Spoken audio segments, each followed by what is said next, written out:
নমস্কাৰ এলিফ নলেজৰ নতুন এটা ভিডিঅ'লৈ আপোনালোক সকলোকে পুনৰ স্বাগতম জনাইছোঁ। আমি আলোচনা কৰি আছিলোঁ ব্লাড ৰিলেশ্যনৰ বিষয়ে। আপুনি যদি গুৱাহাটী বিশ্ববিদ্যালয় বিএড এণ্ট্ৰেন্সৰ কাৰণে সাজু হৈ আছে বা যিকোনো গভৰ্ণমেণ্ট জবৰ কাৰণে সাজু হৈছে, তেনেহ'লে আপোনাক এই ব্লাড ৰিলেশ্যনৰ যিবোৰ ৰিজনিং আছে সেইবোৰৰ বিষয়ে জনাটো অতিকৈ আৱশ্যক। তো বন্ধু বান্ধৱীসকল, আপুনি যদি এই ব্লাড ৰিলেশ্যনৰ সম্বন্ধ ওলোৱা দুৰ্বল, তেনেহ'লে এই ভিডিঅ'টো প্ৰথমৰ পৰা শেষলৈকে নিশ্চয় চাব। তো বন্ধু বান্ধৱীসকল, ভিডিঅ'টো আৰম্ভ কৰাৰ আগতে আপোনালোকসকললৈ এটা সৰু অনুৰোধ, যদি ভিডিঅ'টো ভাল লাগে তো নিশ্চয় লাইক কৰিব, আৰু যিসকলে চেনেলটোলৈ নতুনকৈ আহিছে তো চেনেলটো ছাবস্ক্ৰাইব কৰি ল'বলৈ নাপাহৰিব, কাৰণ আপোনালোকৰ সুবিধাতে এনেকুৱা ভিডিঅ' মই বনাই থাকোঁ। তো বন্ধু বান্ধৱীসকল, বলক আমি পলম নকৰাকৈ আজিৰ ভিডিঅ'টো আৰম্ভ কৰোঁ। আমি ব্লাড ৰিলেশ্যনৰ যিটো পাৰ্ট 1, তাতে কেৱল ইয়াৰ ধাৰণা আৰু এইবোৰক কেনেকৈ উলিয়াব লাগে তাৰ বিষয়ে আলোচনা কৰিছিলোঁ। কিন্তু এইটো ভিডিঅ'ত কেইটামান আমি প্ৰশ্নই আলোচনা কৰিম যে কেনেকৈ উলিয়াব লাগে, কেনেকৈ আগবাঢ়িব লাগে। তো বন্ধু বান্ধৱীসকল, বলক আমি এটা প্ৰশ্ন লওঁ। তো এতিয়া আমি এটা প্ৰশ্ন লৈছোঁ। ইয়াত কি কৈছে, if Ajit is the father of Amal, মানে কি অজিত যদি অমলৰ পিতৃ হয়, অজিত হেজ অনলি 2 চিলড্ৰেন, অৰ্থাৎ অজিতৰ মাত্ৰ দুগৰাকী ল'ৰা ছোৱালী আছে। Amal is a brother of Rima, Amal যে আছিলে, অমল কোন হয়? ৰীমাৰ ব্ৰাদাৰ হয়, অৰ্থাৎ ভাই হয়। Rima is the daughter of Lakshmi, অৰ্থাৎ ৰীমা যদি লক্ষ্মীৰ কন্যা হয়। পূজা is the grand daughter of Lakshmi, grand daughter মানে মাতৃৰ ছোৱালীৰ ছোৱালী, সেইটো কয় গ্ৰেণ্ড ডটাৰ।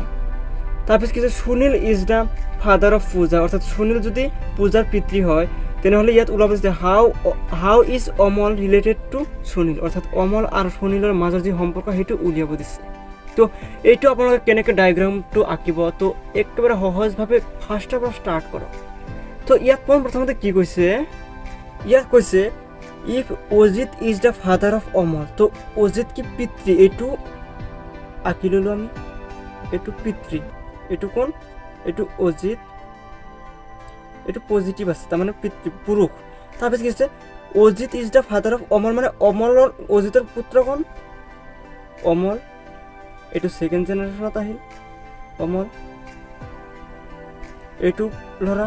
তাৰপিছত কি কৈছে, অজিত হেজ অনলি 2 চিলড্ৰেন, অৰ্থাৎ অজিতৰ মাত্ৰ দুগৰাকী ল'ৰা ছোৱালী আছে। তো একগৰাকী পালোঁ, আন একগৰাকী কোন সেইটো আমি পোৱা নাই, পাম চাগে। ইয়াত কি হৈছে, Amal is a brother of Rima, অৰ্থাৎ ৰীমাৰ ভায়েক হৈছে অমল। তো অমল পাইছোঁ, অমলৰ ভনী। এতিয়া ৰীমা যদি অমলৰ ভনী হয়, তেনেহ'লে একে জেনেৰেশ্যনতে হ'ব একেলগে। তো এইটো কোন? ৰীমা, ইয়াত নেগেটিভ ছোৱালী যিহেতু।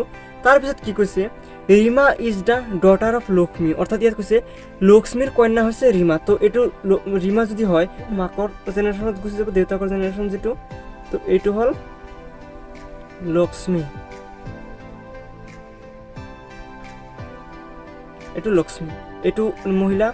তাৰপিছত কি কৈছে, পূজা is the grand daughter of Lakshmi. তো ইয়াত কৈছে পূজা হৈছে লক্ষ্মীৰ গ্ৰেণ্ড ডটাৰ। গ্ৰেণ্ড ডটাৰ মানেতো কৈছোৱে মাকৰ ছোৱালীৰ ছোৱালী। তেনেহ'লে মাকৰ ছোৱালীৰ ছোৱালী হ'লে কাৰ ছোৱালী হ'ব? ৰীমাৰ ছোৱালী হ'ব লাগিব, কাৰণ লক্ষ্মীৰ ছোৱালী কোন? ৰীমা। ৰীমাৰ ছোৱালী হ'বলৈ হ'লে ইয়াত আহিব, থাৰ্ড জেনেৰেশ্যনত গুচি আহিব। তো ইয়াত কোন আহিব? পূজা। তাৰপিছত কি কৈছে চাওক, পূজা মহিলা। তাৰপিছত কৈছে Sunil is the father of পূজা, অৰ্থাৎ কি কৈছে যে সুনীল এজন ব্যক্তি, যে পূজাৰ পিতৃ। পূজাৰ পিতৃ হ'লে কোনটো চাইডত আহিব? ইয়াত আহিব, এইটো সুনীল। এতিয়া চাওক, পূজাৰ মা যদি ৰীমা হয়, তেনেহ'লে পূজাৰ পিতৃ যদি সুনীল হয়, এইটো যদি পূজাৰ পিতৃ হয়, তেনেহ'লে এই দুগৰাকী ব্যক্তিৰ মাজৰ সম্পৰ্ক কি হ'ব? বৈবাহিক সম্পৰ্ক, অৰ্থাৎ পূজাৰ পিতৃ সুনীল, পূজাৰ মাতৃ ৰীমা। তো এই দুটা আমি পালোঁ হাজবেণ্ড ৱাইফ, অৰ্থাৎ মেৰিড কপিল পালোঁ। তো আমাক একেবাৰে ষ্ট্ৰাকচাৰ শিকি আছে। কোৱা মতে কি আছিলে, প্ৰথমতে কি কৈছিলে, if Ajit is the father of Amal, অৰ্থাৎ অজিত যদি অমলৰ পিতৃ হয়, অজিত অমলৰ পিতৃ, ঠিক আছে। তাৰপিছত কি কৈছে, অজিত হেজ অনলি 2 চিলড্ৰেন, অজিতৰ দুগৰাকী ল'ৰা ছোৱালী আছে। এতিয়ালৈকে আমি কেৱল অমলকে পাইছোঁ। তাৰপিছত কি কৈছিলে, Amal is the brother of Rima, কৈছে অমল ৰীমাৰ ব্ৰাদাৰ, ঠিকেই একে লাইনত আছে। তাৰপিছত কি কৈছে, Rima is the daughter of Lakshmi, তো ৰীমা ইয়াত তেনেহ'লে লক্ষ্মীৰ ছোৱালী।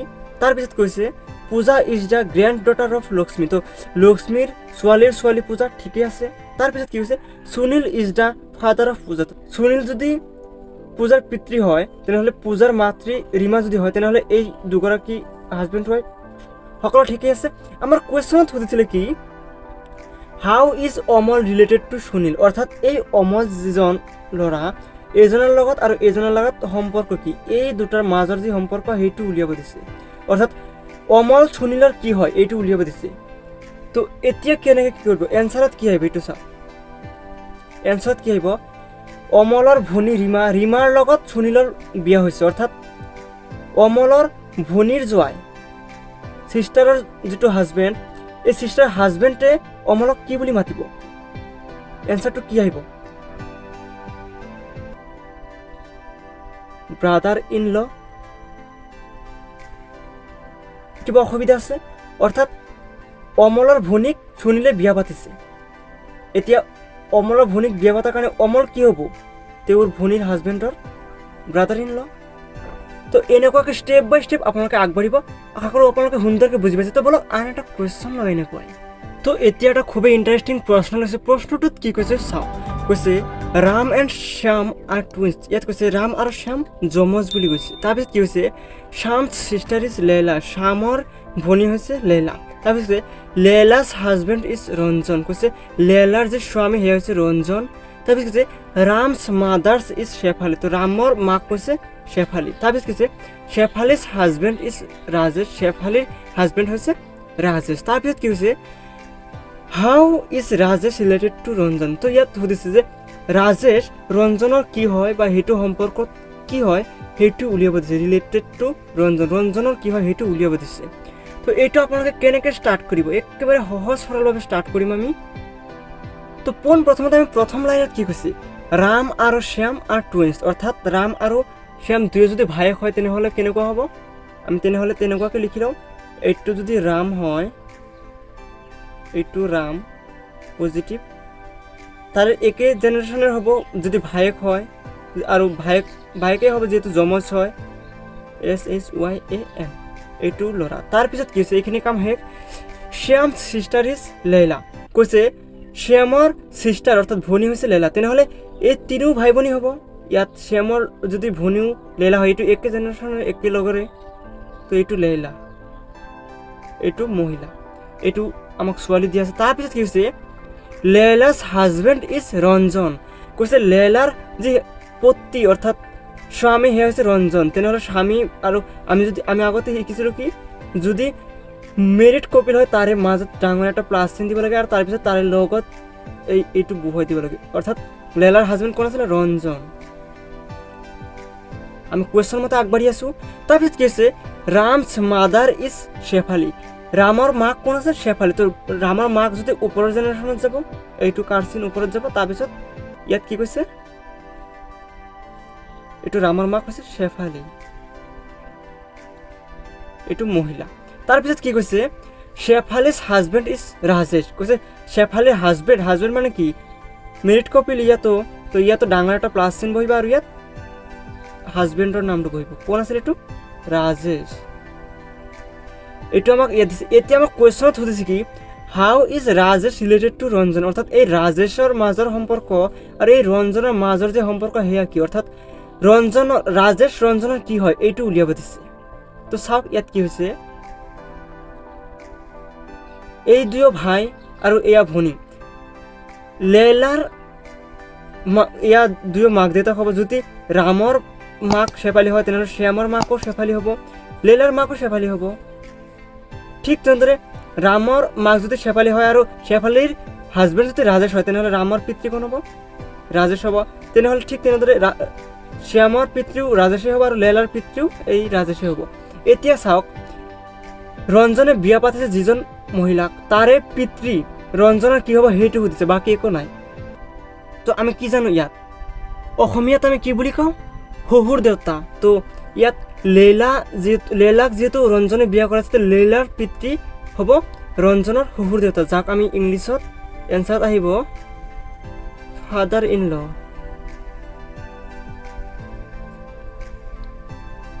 তো আশা কৰোঁ আপোনালোকে সুন্দৰকৈ বুজি আছে। তো যদি ভিডিঅ'টো ভাল লাগিছে এতিয়া লাইক কৰা, আৰু যিসকলে চেনেলটো নতুনকৈ আহিছে তো চেনেলটো ছাবস্ক্ৰাইব কৰি লওক। তো বন্ধু বান্ধৱীসকল বলক আমি আন এটা এনেকুৱা প্ৰশ্ন আলোচনা কৰোঁ।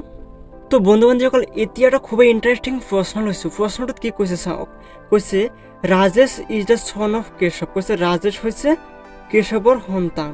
তাৰপিছত কি হৈছে পূজা কেশৱ চিষ্টাৰ হৈছে, পূজা হৈছে কেশৱৰ ভনী। তাৰপিছত কি কৈছে has a Son Raju and daughter Sita. ইয়াত কৈছে যে পূজাৰ কথা কৈছে যে পূজাৰ এজন ল'ৰা আছে আৰু ল'ৰা আছে যাৰ নাম ৰাজু আৰু এজন ছোৱালী আছে যাৰ নাম সীতা। তাৰপিছত কি কৈছে প্ৰেম ইজ মেটাৰ্নেল আংকেল অফ ৰাজু। কৈছে প্ৰেম হৈছে এই ৰাজু অৰ্থাৎ পূজাৰ যি সন্তান আছে ৰাজুৰ মেটাৰ্নেল আংকেল অৰ্থাৎ মামা হয়। তাৰপিছত কি সুধিছে how is Rajesh related to Raju. কৈছে যে ৰাজেশ আৰু ৰাজুৰ মাজৰ যি সম্পৰ্ক অৰ্থাৎ ৰাজেশ ৰাজুৰ কি হয় বা ৰাজেশ আৰু ৰাজুৰ মাজৰ যি সম্পৰ্ক সেইটো কি হ'ব সেইটো উলিয়াব দিছে। তো এইটো আপোনালোকে কেনেকৈ উলিয়াব, তো একেবাৰে ষ্টাৰ্টিঙৰ পৰা আমি ষ্টাৰ্ট কৰোঁ। তো প্ৰথমতে কি কৈছে, প্ৰথমতে Rajesh is the son of Keshav. তো প্ৰথমতে আমি ৰাজেশক ল'লোঁ, এইটো ৰাজেশ, এইটো ল'ৰা যিহেতু কৈছে লৈছোঁ। তাৰপিছত কৈছে Rajesh is the son of Keshav অৰ্থাৎ ৰাজেশ যদি ল'ৰা হয় তেনেহ'লে পিতৃটো ওপৰত যাব, ওপৰৰ জেনেৰেশ্যন। কেশৱৰ সন্তান তেনেহ'লে ইয়াত ৰাজেশৰ পিতৃ হ'ব কেশৱ, এইটো ল'ৰা।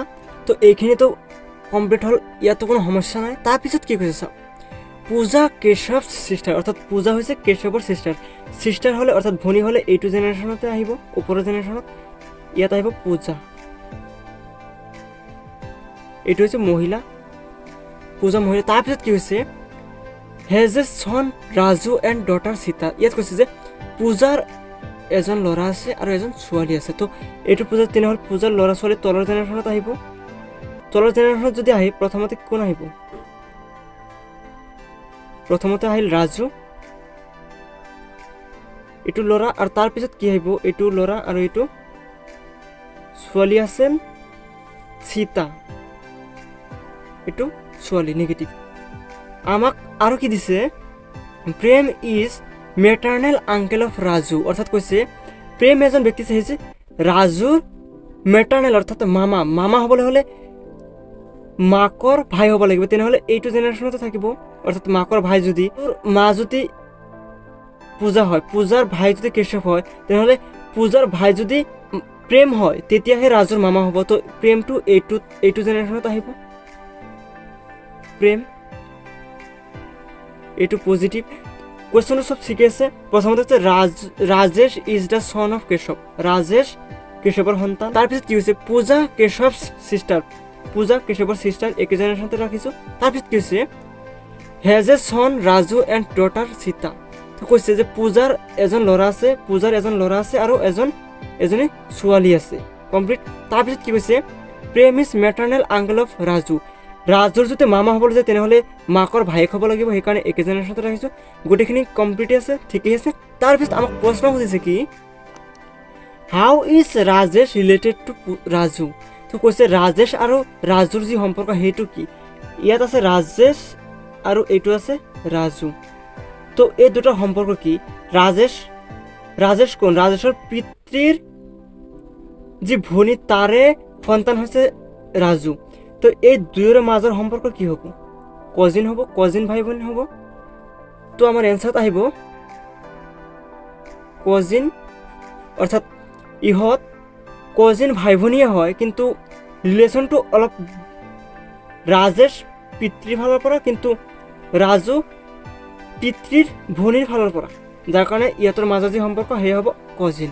তো আশা কৰোঁ আপোনালোকে সুন্দৰকৈ বুজি পাইছে। তো এনেকুৱাকৈ ষ্টেপ বাই ষ্টেপ আপোনালোকে আগবাঢ়িব আৰু তেতিয়া আপোনালোকৰ যি সমস্যা সেয়া সমাধান হ'ব। তো আশা কৰোঁ আপোনালোকে এই চিম্পল যি ৰিলেশ্যন ওলোৱাৰ যি প্ৰচেছ সেয়া বুজি পাইছে। তো ইয়াৰ পিছত আমি আলোচনা কৰিম যে কোনোবাই যদি ফটো চাই কাৰোবাক কৈ আছে বা কোনোবাক নিৰ্দেশ কৰি কৈ আছে, ইংগিত দি কৈ আছে, তেনেকুৱা প্ৰশ্নবোৰৰ উত্তৰ আমি কেনেকৈ কৰিম তাৰ বিষয়ে আলোচনা কৰিম পৰৱৰ্তী পাৰ্টত। আশা কৰোঁ আপোনালোকে সুন্দৰকৈ বুজি পাইছে। পৰৱৰ্তী পাৰ্টত নিশ্চয় লগ পাম। যদি ভিডিঅ'টো ভাল লাগিছে তো বন্ধু বান্ধৱসকল এতিয়া লাইক কৰক আৰু যদি চেনেলটো নতুনকৈ আহিছে তো চেনেলটো ছাবস্ক্ৰাইব কৰি লওক। নিশ্চয় লগ পাম পৰৱৰ্তী পাৰ্টত।